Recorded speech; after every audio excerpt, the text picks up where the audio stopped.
A possessão diabólica é um dos ataques do demônio mais assustadores, né? Sobretudo porque são feitos filmes, séries sobre isso. Então a gente fica com muito medo, mas é importante sabermos o que é a possessão diabólica, qual que é a frequência em que acontece a possessão diabólica, por que acontece a possessão diabólica, quais são os sinais, o que, que ela faz, por que, que Deus permite, enfim. Vale a pena nós conversarmos sobre isso, porque, novamente, saber, né, o problema é grande parte da solução, e como nós estamos num combate espiritual, é importante saber quais são os tipos de ataque do demônio. E essa é a nossa conversa de hoje. Muito bom dia, meu nome é Daniel Martins, seja bem-vindo, esse é o canal dos Santos Anjos.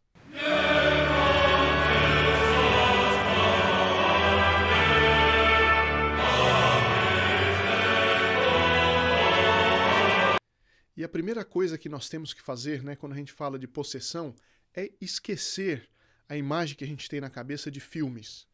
Existem alguns filmes que usam trechos de exorcismos verdadeiros, né, de casos assim, reais, e que realmente são assustadores, mas o resto, tudo que vem em torno, é tão sensacionalista que impede que a gente veja o problema de frente como ele deve ser visto. É um problema sério? É um problema sério.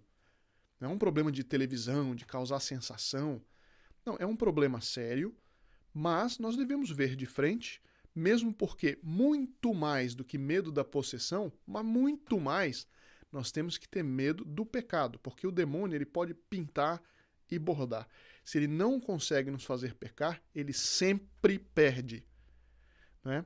Então nós vamos tratar da possessão. Eu apenas quero dar um anúncio, sobretudo para quem está vindo pela primeira vez, que ainda não conhece, eu dou um anúncio em 2 palavras, mas que também é interessante para quem já faz parte e ainda não ouviu esse anúncio, é que seu nome e suas intenções serão levadas em julho, né? Por um voluntário do canal dos Santos Anjos, é um brasileiro que mora na França, que dedica seu tempo livre para nos ajudar. Hoje com a internet isso é muito fácil, né? E ele vai levar as suas intenções e seu nome para o Santuário de São Miguel, no norte da França. Veja essa foto aqui, estou colocando na tela. Essa ilha, que é o Monte de São Miguel. Eu tive o privilégio de estar lá e realmente muito abençoado. Ali São Miguel apareceu para Santo Alberto, nós já fizemos um vídeo a esse respeito. Está lá no nosso canal. E ali tem uma capelinha, essa capelinha, onde nós levaremos o seu nome e as suas intenções. É mais um escudo espiritual, não é? Essa relação com São Miguel Arcanjo nos lugares onde ele quis aparecer e quis derramar bênçãos especiais, o seu nome pode estar lá. Como é que funciona? Nós estamos levando o nome daqueles que fazem parte do grupo Apóstolos dos Santos Anjos. O link está na descrição do vídeo. Aliás, tem 3 links, você pode ver lá. Escolher um dos links que te facilita, pode ser pelo WhatsApp, pelo site, mas a ideia é a seguinte: o Grupo Apóstolos dos Santos Anjos é formado por nós que rezamos pelo apostolado, esse apostolado dos Santos Anjos, e contribuímos, né, com com aquilo que nós podemos, né, ainda que seja pouco, porque eu sempre lembro, cada real que a gente doa para este apostolado, cada real consegue alcançar 10 pessoas novas. Existe esse potencial, mostrei em outro vídeo como nós fazemos a coisa da maneira mais profissional possível para que cada contribuição nós consigamos, né, alcançar mais pessoas. Ou seja, R$1 tem essa possibilidade de alcançar 10 novas pessoas. Portanto, R$1 por dia, R$30 por mês, nós conseguimos alcançar 300 pessoas. Imagine o apostolado que é possível, né? Com essas redes sociais e tudo mais, nós conseguimos fazer isso e tem tido frutos muito grandes. Mais pessoas estão se aproximando da devoção a São Miguel, aos Santos Anjos, se defendendo mais dos ataques do demônio. Então vamos para o nosso assunto. Não esqueça, não deixe para amanhã o apostolado que você pode fazer hoje. Podendo ajudar, ajude o quanto antes, que Nossa Senhora, os Santos Anjos, lhe recompense. Eu faço esse apostolado, Nossa Senhora dá muitas graças para todos os voluntários também. Então fica aqui o convite. Aqueles que se inscreverem até 15 de julho terão seus nomes levados. Aqueles que já são, está garantido. Então seu nome será levado para o Santuário de São Miguel. E a possessão, como é que fica? A questão é a seguinte, eu já disse, vamos tirar da cabeça tudo que é filme e tudo mais. Vamos ver com calma, com seriedade, o que é a possessão diabólica. É um dos quatro ataques, né, extraordinários do demônio. O ataque ordinário, sobretudo, a tentação. Isso todo mundo passa, tem que passar, né, para inclusive nessa luta conseguir méritos para ir para o céu. Mas os 4 ataques extraordinários do demônio. Mas qual que é a quantidade desses ataques? Os exorcistas dizem, por todos que eu pude ler, Padre Vincent Lambert, que eu vou citar hoje, o Padre Gabriel Amort e outros estudos, 99,9% dos casos são ataques ordinários, sobretudo a tentação, certo? Nós vamos ver a questão da tentação em outra ocasião. E dos 4 ataques extraordinários, o mais raro é a possessão. O próprio Padre Gabriel Amort, que é o exorcista mais famoso, né? Ele diz que a grande parte das pessoas que procuram, quando são atormentadas de maneira extraordinária pelo demônio, grande parte é infestação. Alguma será vexação e, sobretudo, também obsessão. A maior parte é infestação e obsessão. Ele diz que o Padre Vincent Lambert, que ainda é, né, exorcista nos Estados Unidos, um dos mais conhecidos, ele diz que mais ou menos a estatística é a seguinte: de 5.000 pessoas que procuram pedindo ajuda porque estão sofrendo ataques do demônio, uma é possessão mesmo. O resto é infestação. Às vezes as pessoas pensam que é possessão quando ela está com aquela obsessão na cabeça, mas a possessão é mais rara. Acontece que por causa da presença do demônio, através de filmes, peças de teatro, internet, impiedade, práticas de voodoo, de magia, esses jogos, né? A possessão tem crescido. Tem crescido o número de possessões. Mas o que é então a possessão? Eu vejo aqui do Padre Vincent Lambert, esse que eu citei. Ele diz, é a ação pela qual o demônio toma controle do corpo da pessoa, tratando o corpo como se fosse dele. Então a pessoa perde a consciência, perde o governo sobre o seu próprio corpo, e é o demônio que faz. Lembre-se, o demônio só vai até o limite que Deus permite. Né? Por exemplo, quando uma pessoa se manifesta através do corpo de uma pessoa, exorcista, ele que está dizendo, né? O exorcista nunca diz, a pessoa me amaldiçoou. Não, foi o demônio que falou, é o demônio que fala.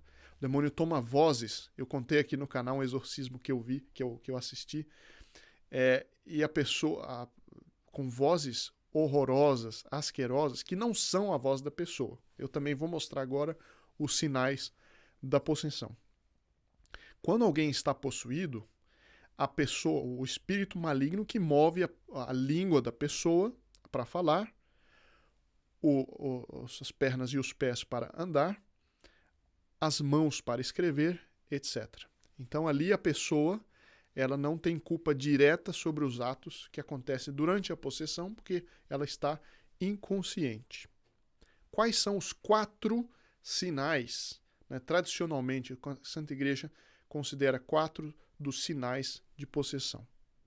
4 critérios para avaliar, por assim dizer, a validade dos casos de possessão. Porque existe gente que realmente quer chamar atenção, existem casos de pessoas que estão simplesmente no momento de histeria, existem muitas coisas que não são possessão. Então, aliás, antes dos 4 critérios, o exorcista ele é principalmente um cético nesse sentido. A primeira coisa que ele tem que ver, diz o padre aqui, diz o exorcista, que um exorcista realmente ele é sério. Não é desse exorcismo que tem nesses templos que a gente vê por aí, sai demônio, em nome de Jesus, sai não sei quanto, e qualquer coisa já é exorcismo. Não é isso. Por quê? A primeira coisa que o exorcista tem que ver, isso não é histeria, isso não é um caso de doença mental, isso não é uma manifestação exagerada para chamar atenção. Pode ser uma série de coisas. Pode ser também outro tipo de ataque do demônio, pode ser uma infestação, pode ser uma obsessão, pode ser uma vexação, nós já vimos em outros vídeos. Agora, eu leio então. A tradição da Igreja sempre manteve 4 critérios para avaliar a possessão.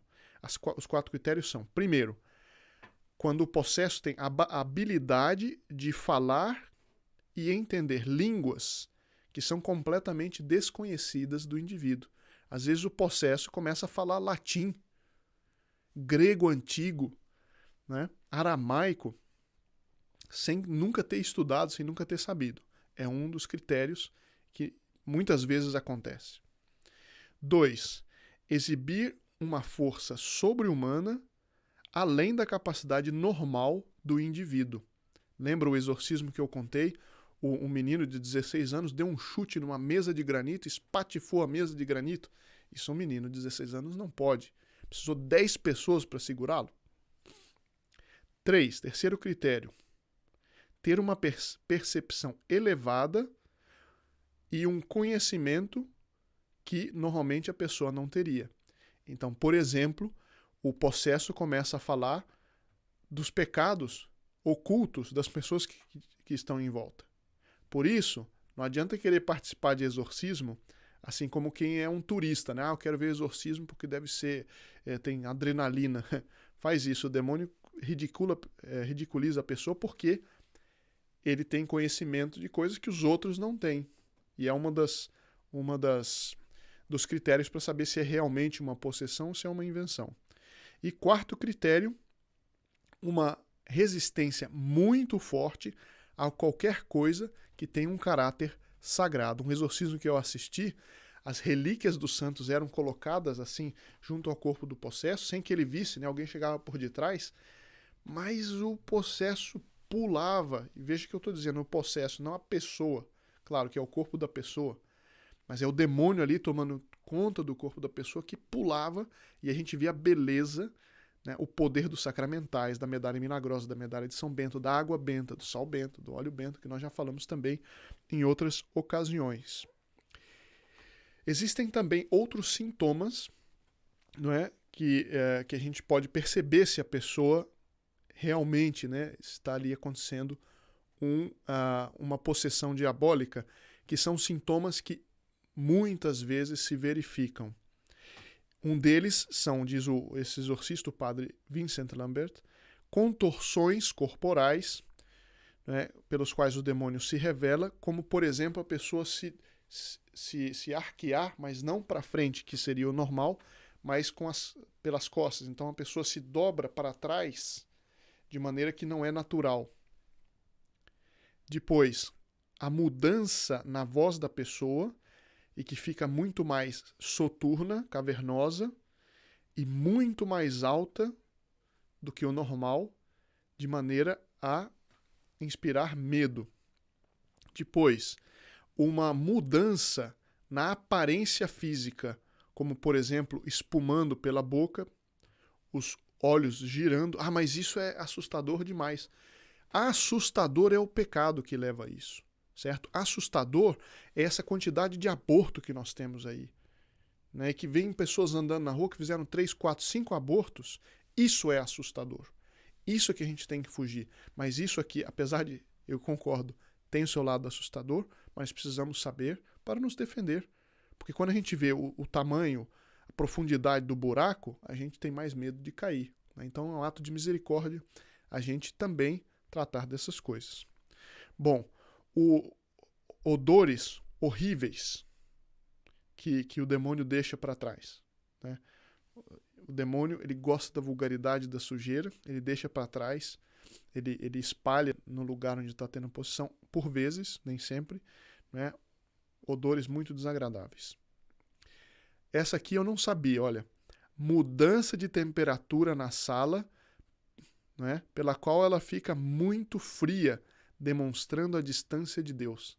Curioso, eu pensava que seria o contrário, mas parece que a prática do exorcismo mostra que muitas vezes a sala, pode ser no verão, mas fica super fria, demonstrando essa distância do amor de Deus, do demônio, né? Outras coisas corporais, gargalhadas ou gritos incontroláveis, feitos também para causar medo. E depois o sibilar igual a serpente, isso assim, como a serpente. E o movimento, esse eu vi, isso eu assisti no exorcismo que nesse exorcismo que eu assisti, esse rapaz de 16 anos, as mãos, os dedos e o corpo dele se movimentavam exatamente como o movimento da cobra, da serpente. Agora, por que Deus permite a possessão? Muitas vezes, quando Deus permite que o demônio se manifeste, porque veja, existe a possessão que se chama possessão branca, que o demônio está no corpo da pessoa, mas ainda não se manifestou inteiramente. E existe a possessão que ele se manifesta totalmente, sobretudo quando está diante de uma ordem, de um exorcista, ou quando está diante de muita virtude, aí o demônio estoura e se manifesta. Geralmente, quando acontece uma possessão diabólica assim, que o demônio se manifesta, é uma misericórdia muito grande de Deus para quem está assistindo. Porque aquilo mostra, primeiro, que o demônio existe, segundo, que ele é maléfico, e terceiro, o poder da igreja. Isso é lindíssimo ver naquele ambiente assustador. Depois vem aquela paz que vem do poder da igreja. Não é? Agora, como evitar as possessões, nós já falamos. Em outros vídeos eu vou repetir poucas coisas aqui e em seguida, como estamos falando de um assunto tão sério, eu quero rezar aqui junto com vocês o exorcismo breve, que é a oração de São Miguel Arcanjo, que é muito curta, para terminarmos o vídeo. Eu só termino então dizendo como evitar a possessão. Sobretudo, isso que eu vou dizer é para os seus filhos e netos dos seus amigos. Primeira coisa, muito cuidado com a internet. Ficar longe de ambientes que tocam e que promovem a música funk e a música rock, certo? Esse rock tipo Rolling Stones e rock pesado está cheio de demônio, certo? Querendo ou não, isso é um fato. Depois, então, esses sites de ocultismo, esse tipo de músicas que geram muita possessão, más companhias e esses jogos e práticas de bruxaria dita branca, tipo Wicca e coisas do gênero. Qualquer coisa esotérica assim, fique longe. Se nós ficarmos longe disso, praticarmos a devoção a Nossa Senhora, aos Santos Anjos, rezarmos sempre a São Miguel, a água benta, os sacramentais, nós podemos ficar tranquilos. O devoto da Santíssima Virgem, né, expulsa o demônio. Expulsa o demônio. Vamos então rezar o exorcismo juntos e com isso nós terminamos e nos vemos amanhã. Vamos lá. Em nome do Pai, do Filho e do Espírito Santo. Amém. São Miguel Arcanjo, protegei-nos no combate. Cobri-nos com vosso escudo contra os embustes e ciladas do demônio. Subjugue o Deus, instantemente o pedimos, e vós, príncipe da milícia celeste, pelo divino poder, precipitai no inferno a Satanás e aos outros espíritos malignos que andam pelo mundo para perder as almas. Amém. Muito obrigado. Nos vemos amanhã, se Deus quiser.